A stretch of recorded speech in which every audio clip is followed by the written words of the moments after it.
I've always known about the concept of freezing loved ones. People feel that they'll be able to see their pet in a future time. The idea with cryonics that you can bring someone back once a cure to a disease has been found is a little bit problematic.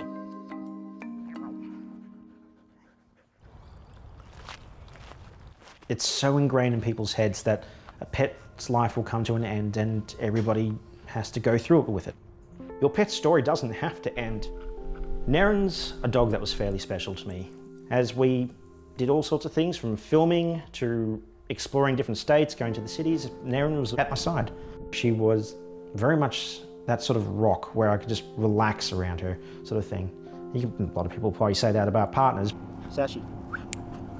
Sashi's my current dog. She's coming along quite well, just like Neren. Definitely having a dog, it keeps me going, essentially. So late 2016, I noticed Neren's behaviour started to change. She was 10 years old. I knew she was getting on. We took her to the vet and we did find out she had cancer. As more tests were done, we realised this is not a cancer we can beat, essentially. It had spread through her lungs. It was a bit of a hit to their head. With Neren's terminal diagnosis, I knew that I may have to watch her die in my hands. I didn't want that. There was another option.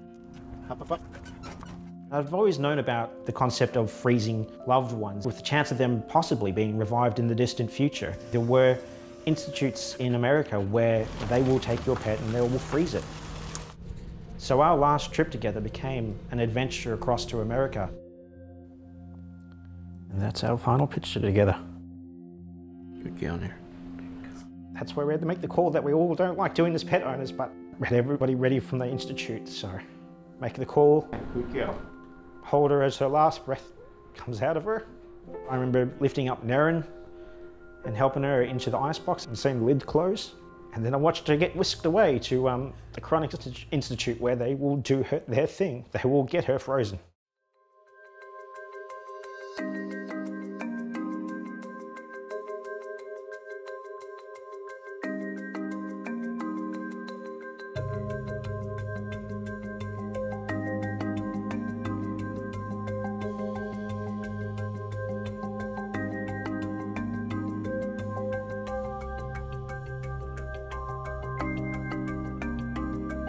I'm hoping by 2050, they'll come to a point where reviving someone that's frozen is possible and they can fix the ailments. And maybe there will be a day when I can have Neren by my side again.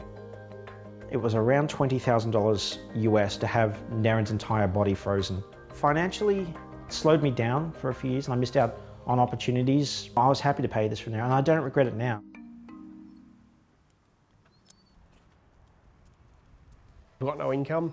And the savings that I had are almost gone. If I made sacrifices, I could afford it. Cool. Thank you.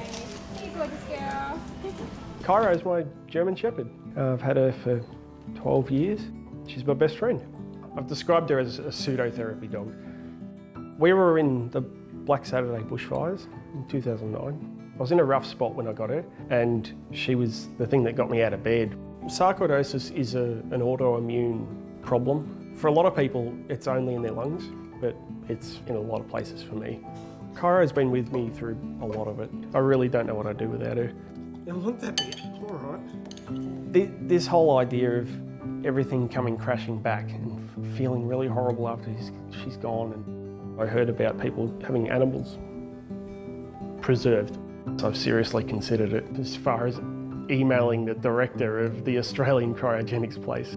They're offering a chance, I suppose, and that's very tempting. I'm leading the project to build the first cryonics facility in Australia, which is Southern Cryonics.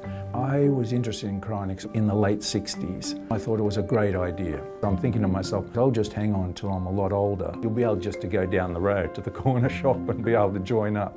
That didn't happen. A group of us got together and decided we probably should build a facility in Australia. Our focus has been on suspension of people. Let's look at freezing pets on a case-by-case basis. We've had quite a few inquiries about pets. I think the market could be quite big.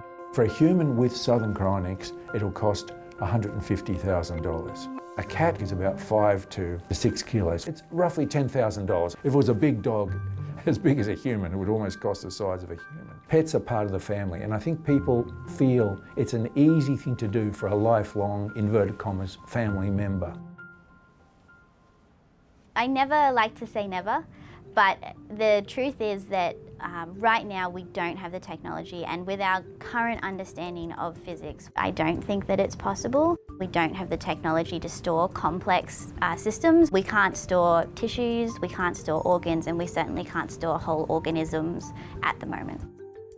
So one of the main challenges is that when you freeze something, you get ice crystals forming, and that's physically disrupting to the cells, and so it kills them. So when we do freeze things, we have to add what's called a cryoprotective agent. So it's like the antifreeze that you might put in your car, and it stops those ice crystals from forming.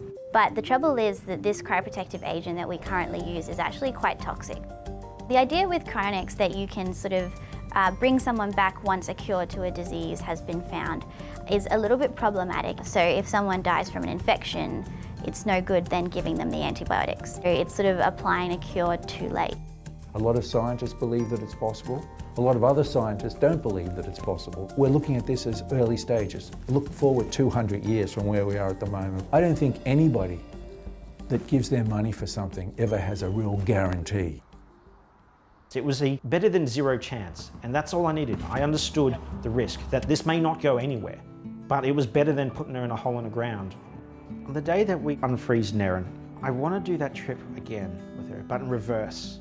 To her, it'll be like she did it just a few days ago, but for me, I expect it will be decades. We might not be driving around in a Ford Mustang, maybe it will be some sort of flying car, who knows. I look forward to explore the world with her for many, many years after that.